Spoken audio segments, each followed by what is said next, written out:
എനിക്ക് ഭാഷാപരമായി പരിമിതികളുള്ളയാളാണ് ഞാൻ.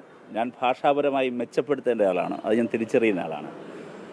എൻ്റെ ഭാഷയുടെ പരിമിതി എൻ്റെ പ്രവർത്തനങ്ങളെ ബാധിക്കരുത് എന്നും ഉറച്ച് വിശ്വസിക്കുന്ന ഒരാളാണ്. എൻ്റെ ഭാഷാപരമായ പരിമിതിയെ, ഇംഗ്ലീഷിലെ പരിമിതിയെ ഊന്നിക്കൊണ്ട് ട്രോളുന്നവരോട് എനിക്ക് ഒരു വിരോധവുമില്ല. ഞാനത് മെച്ചപ്പെടുത്താൻ ഇനിയും ശ്രമിക്കും എന്നാണ് എനിക്ക് അവർക്കുൾപ്പെടെ കൊടുക്കാനുള്ള ഉറപ്പ്. പക്ഷേ ഒരു കാര്യം, ഭാഷയല്ലല്ലോ കാര്യങ്ങൾ നിശ്ചയിക്കുന്നത്. അതാണ് നമ്മുടെ രാജ്യത്ത് കാണുന്നത്. അപ്പോൾ ഞാൻ എൻ്റെ ഭാഷ മെച്ചപ്പെടുന്നതുവരെ കാത്തിരുന്നെങ്കിൽ എനിക്ക് ഹരിയാനയിലെ നൂഹിലേക്ക് എനിക്ക് എത്തിച്ചേരാൻ കഴിയില്ലായിരുന്നു. എന്നോട് എൻ്റെ പാർട്ടി മണിപ്പൂരിലേക്ക് പോകാൻ പറയുമ്പോൾ മണിപ്പൂരിലെ ജനങ്ങളുടെ അരികിലേക്ക് പോകാൻ ഞാൻ ഭാഷ മെച്ചപ്പെടുത്തിയിട്ട് പോകാം എന്ന് കരുതി ഇരിക്കാൻ കഴിയില്ലല്ലോ. ഈ വാർത്ത അറിഞ്ഞുടനെ തന്നെ DYFIയുടെ സെൻട്രൽ കമ്മിറ്റി തീരുമാനിച്ച് പെട്ടെന്ന് അങ്ങോട്ടേക്ക് പോകണമെന്ന് ഞങ്ങൾ കൂടിയാലോചിച്ചപ്പോൾ എൻ്റെ ഭാഷ മെച്ചപ്പെടുത്തിയിട്ട് പോകാൻ മാത്രമേ കഴിയില്ലല്ലോ. അതുകൊണ്ട് സുഹൃത്തുക്കൾ, ആ പരിമിതി മനസ്സിലാക്കണം.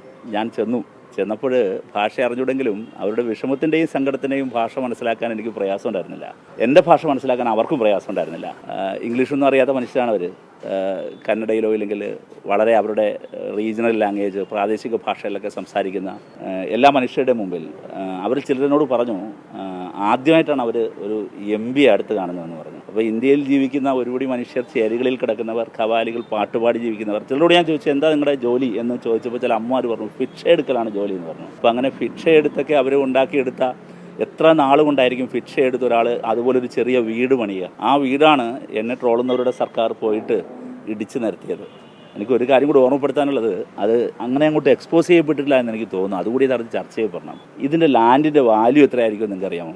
ഇന്ത്യയിലെ ഏറ്റവും പ്രധാനപ്പെട്ട എയർപോർട്ടായ ബാംഗ്ലൂർ എയർപോർട്ടിൽ നിന്ന് അരമണിക്കൂർ യാത്ര ചെയ്താൽ എത്താവുന്ന സ്ഥലത്താണ് ഈ ബുൾഡോസറായി നടത്തിയത്. അപ്പോൾ ഈ മനുഷ്യരെ കുടിയൊഴിപ്പിച്ച് പിടിച്ചെടുത്ത ലാൻഡ്, അതിൻ്റെ പിറകിൽ ആരായിരിക്കും? എത്ര വലിയ ശക്തികളായിരിക്കും? 2 കോളനികൾ ഒഴിക്കേണ്ട സ്ക്വയർ ഫീറ്റിന് വിലയുള്ള ബാംഗ്ലൂർ നഗരത്തിൽ ഈ വലിയ നരവേട്ട് നടത്തി മുസ്ലിം ദളിത് വിഭാഗങ്ങളെ ബുൾഡോസറായി നടത്തി അറ്റാക്ക് ചെയ്ത് മാർജിനലൈസ്ഡായ മനുഷ്യർക്ക് വേണ്ടി സംസാരിക്കാൻ, അവരെ കാണാൻ, അവരെ കേൾക്കാൻ പോകുന്നതിനിടയിൽ എൻ്റെ ഭാഷയെ മെച്ചപ്പെടുത്തി എല്ലാം ശരിയാക്കിയിട്ട് ഇതിനു വേണ്ടി ഇറങ്ങാൻ കഴിയില്ലല്ലോ. പക്ഷേ എന്തായാലും വന്ന കടുത്ത ട്രോളുകളെ പൂർണ്ണമായും ഞാനതിന് ഒരു വിരോധമില്ല. തീർച്ചയായും ഈ കല്ലേറുകൾ എൻ്റെ ഭാഷയെ മെച്ചപ്പെടുത്താൻ എന്നെ കൂടുതൽ വ്യക്തിപരമായി പ്രാപ്തനാക്കും.